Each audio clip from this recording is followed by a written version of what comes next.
అనంత కరుణామయుడు అపార కృపాశీలుడైన అల్లాహ్ పేరుతో ప్రారంభిస్తున్నాను. సూరే అల్ ఫుర్ఖాన్ 1 నుంచి 10వ ఆయత్ వరకు 1వ వరకు. అత్యంత శుభప్రదమైన వాడు ఈ ఫుర్ఖాన్ని తన దాసునికి అవతరింపజేసినవాడు. ఇది సమస్త లోకవాసులకు హెచ్చరిక కాగలగాలని. ఆయన భూమి ఆకాశాల సామ్రాజ్యానికి స్వామి. ఆయన ఎవ్వరినీ తన కుమారునిగా చేసుకోలేదు. ఆయనతో పాటు రాజరికంలో ఏ భాగస్వామి లేడు. ఆయన ప్రతిదాన్ని సృష్టించాడు, ఆ పైన దాని విధిని నిర్దిష్టపరిచాడు. జనులైతే ఆయన్ని కాదని ఎవరిని ఆరాధ్యులుగా చేసుకున్నారో వారు ఏ వస్తువును సృజించలేరు. పైగా వారే సృష్టించబడేవారు. వారు స్వయంగా తమకు సైతం లాభ నష్టాలను చేకూర్చుకునే అధికారం కలిగి లేరు.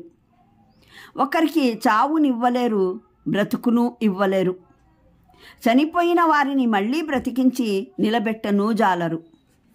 ఎవరైతే ప్రవక్త మాటను నమ్మ నిరాకరించారో వారంటారు, ఈ ఫుర్ఖాన్ కాల్పనికమైనది, దీన్ని ఈ వ్యక్తి స్వయంగానే రచించాడు. మరికొందరు ఈ పనిలో ఇతనికి తోడ్పాటు నందజేశారు అని. ఎంత ఘోరం, ఎంత తీవ్ర అసత్యం పలకడానికి ఈ జనులు దిగజారిపోయారు. ఇవి ప్రాచీనులు రాసిన గాథలు. వాటిని ఈ వ్యక్తి నకలు చేయిస్తున్నాడని, అవి ఇతనికి ప్రొద్దస్తమానం వినిపించబడుతుంటాయి అని వారంటారు. మొహమ్మద్ వీరికి చెప్పు, దీన్ని అవతరింపజేసిన వాడు భూమి ఆకాశాల మర్మాలు ఎరిగినవాడు. వాస్తవానికి ఆయన మహా క్షమాశీలి, కరుణా స్వరూపి. వారంటారు, ఇతను ఎటువంటి ప్రవక్తో అన్నం తింటాడు, బజారుల్లో తిరుగుతూ ఉంటాడు. ఇతని వద్దకు ఒక దైవదూతను పంపడం జరగలేదెందుకు? అతను ఇతని వెంట ఉంటూ నమ్మని వారిని బెదిరించేవాడే. లేదా మరేదీ లేకపోయినా ఇతని కొరకు ఏదైనా నిధి ప్రాప్తమై ఉంటే బాగుండేది. లేదా ఇతనికి ఏదో ఒక తోటైనా ఉండవలసింది.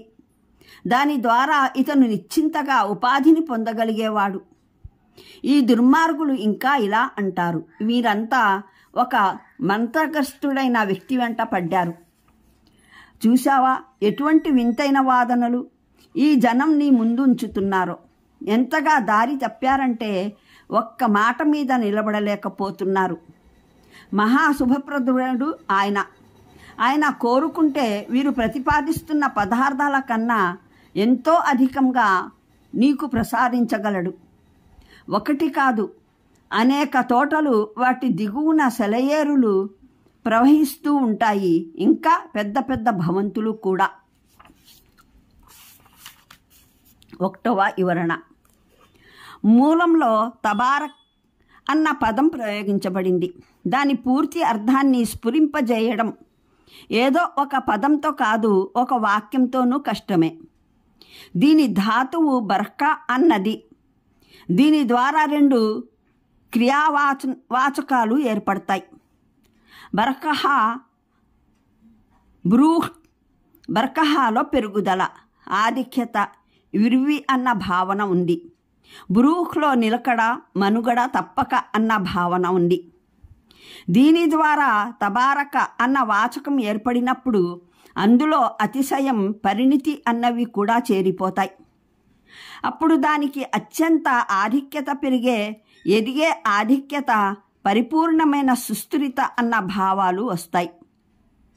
ఈ పదం విభిన్న సందర్భాలలో విభిన్న రీతుల్లో ఏదైనా వస్తువు ఆధిక్యతను, దాని సుస్థిరతను, నిశ్చితను చాటడానికి ప్రయోగించబడుతుంది. ఒక్కోసారి దీన్ని అధికమైన ఎత్తును తెలుపడానికి ఉద్దేశించడం జరుగుతుంది.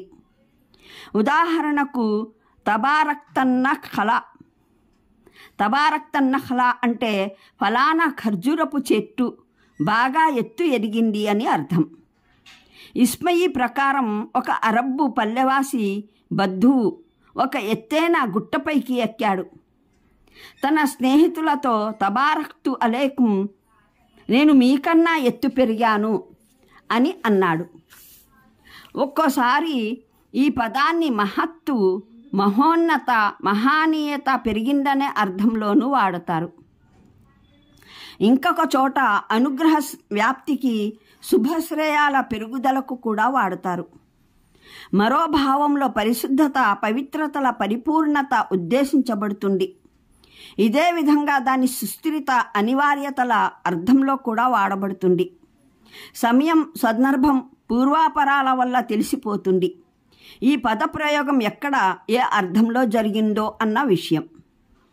ప్రస్తుతం మున్ముందు వస్తున్న విషయాల దృష్ట్యా గమనిస్తే ఇక్కడ పరమప్రభు అల్లాహ్ కొరకు తబారక అన్న పదం ఒక్క అర్థంలో కాక అనేక అర్థాలలో ప్రయోగించబడిందని తెలుస్తోంది. ఒకటి, గొప్ప మహోపకారి, అత్యంత శుభకరుడు. ఆయన తన దాసునికి ఈ మహత్తరమైన వరప్రసాదం ఫుర్ఖాన్ ప్రసాదించి ప్రపంచం మొత్తాన్ని ఎరుకపరిచే ఏర్పాటు చేశాడు. 2, అత్యంత మహానీయుడు, మహిమాన్వితుడు, భూమ్య ఆకాశాల ప్రభుత ఆయనకే చెల్లు. 3, అత్యంత పవిత్రుడు, పరిశుద్ధుడు. ఆయన ఉనికి సకల విధాల బహుదైవత్వపు భావనలకు అతీతమైంది, పరిశుద్ధమైంది. ఆయనకు సహవర్తులు, దైవత్వం రీత్యా ఆయనకు సమానులు, సహరూపులు ఏ ఒక్కరూ లేరు. ఆయనకు నస్పరత కానీ పరివర్తన కానీ లేదు. అందువల్ల ఆయన తర్వాత ఆయన స్థానంలో రాగల కొడుకు అవసరమూ లేదు.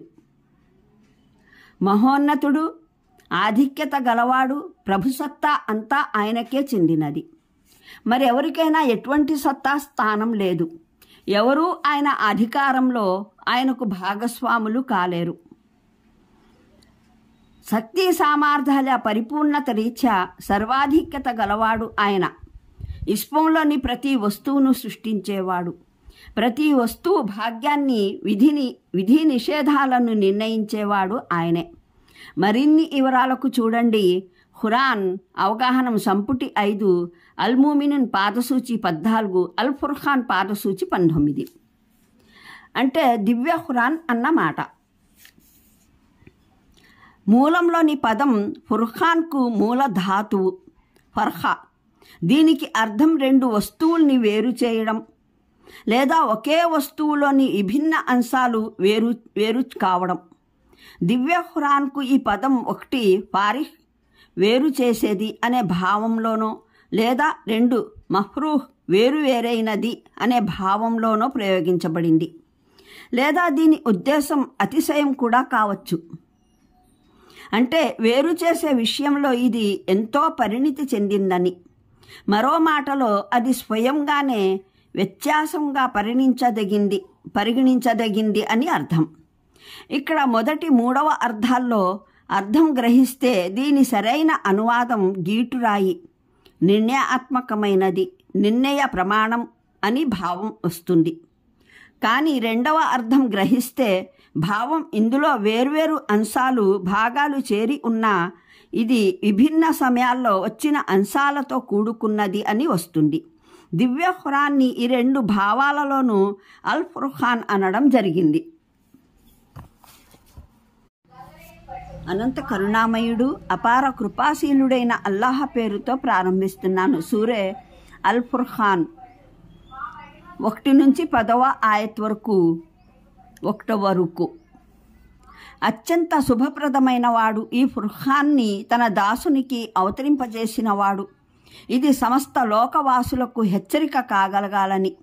ఆయన భూమి ఆకాశాల సామ్రాజ్యానికి స్వామి. ఆయన ఎవ్వరినీ తన కుమారునిగా చేసుకోలేదు. ఆయనతో పాటు రాజరికంలో ఏ భాగస్వామి లేడు. ఆయన ప్రతిదాన్ని సృష్టించాడు, ఆ పైన దాని విధిని నిర్దిష్టపరిచాడు. జనులైతే ఆయన్ని కాదని ఎవరిని ఆరాధ్యులుగా చేసుకున్నారో వారు ఏ వస్తువును సృజించలేరు. పైగా